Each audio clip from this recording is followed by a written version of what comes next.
Now, cystic fibrosis is a classic and indeed a very good example of autosomal recessive inheritance. So the normal gene, which will give a big C, is dominant. The cystic fibrosis gene is recessive, which will give a small c. And the disease is actually caused by a deficiency in a transmembrane conducting regulator protein, cystic fibrosis transmembrane regulator. That doesn't matter too much for the purposes of this, it's genetically controlled. So the recessive gene is the disease gene for cystic fibrosis. And we can think about various possibilities. So let's, for example, think about one parent who's big C, small c. Now they've got a big C, so that means they've got one copy of the normal dominant gene. And that means that essentially they're going to be phenotypically normal. But genotypically, of course, we see that they're heterozygous for the cystic fibrosis gene. Now, this situation affects about 1 in 25 of the population in the UK. So about 1 in 25 of us will be carrying this defective cystic fibrosis gene, and many of us may never know. So let's imagine this person wants to reproduce and they meet, whether it's male or female doesn't matter because it's autosomal. So it doesn't matter whether they're male or female. But let's suppose they meet someone who is big C, big C.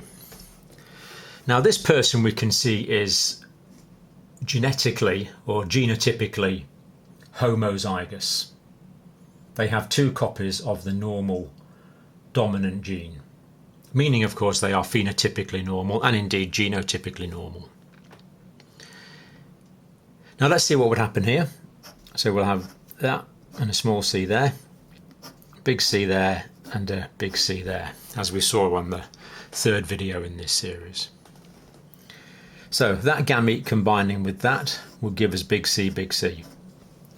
So this person, or this possible child, would be genotypically homozygous for the normal dominant gene.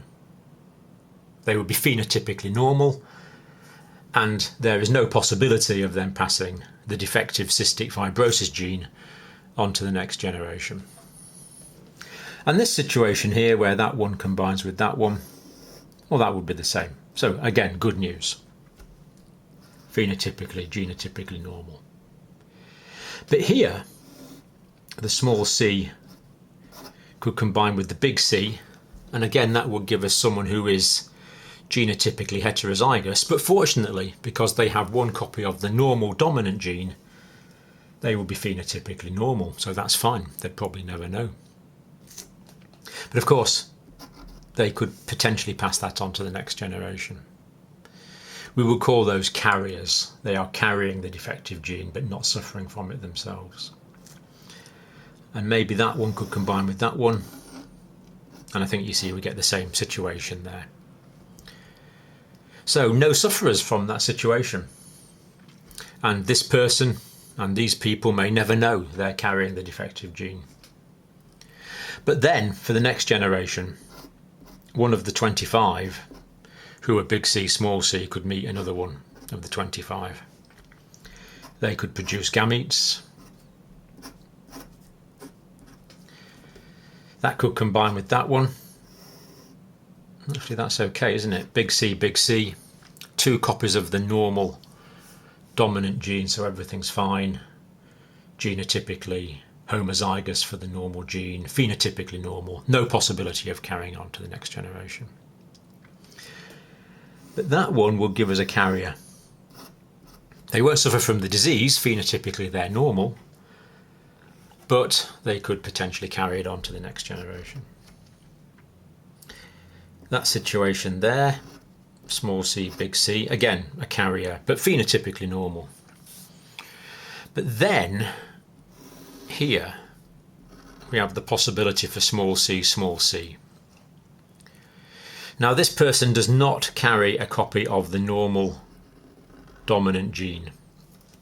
Therefore, the recessive cystic fibrosis gene will be expressed. And phenotypically, this person will suffer from cystic fibrosis with thick secretions in the lungs, pancreas, gastrointestinal tract. And because the secretions are thick, they're very prone to obstructing small passages and becoming infected. And this person will be ill with cystic fibrosis because they have not inherited a copy of the normal dominant gene. And again, we see that gives rise to the classic monohybrid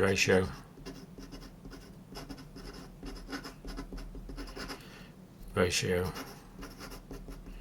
which of course is 3 to 1. 1 chance in 4 that any individual will be affected. So, most times, someone with cystic fibrosis is going to reproduce with what we might call one of the 24 out of the 25. Someone who's normal. But occasionally, the 1 in 25 will meet the 1 in 25. Neither of them may know they have cystic fibrosis, but there's a 1 in 3 chance that any of their children will be affected by cystic fibrosis. Now, there is a gene test for this if cystic fibrosis is in the family, so people can know. So our role is to advise people what the probability is of any one child being affected. Now, what often happens is 2 parents will have a child with cystic fibrosis. In other words, a child that's small c. Before that, they didn't know anything was wrong. But providing both of the parents are normal, are phenotypically normal, then from this phenotype, that is when the child suffers from cystic fibrosis, we can know that their genotype is small c.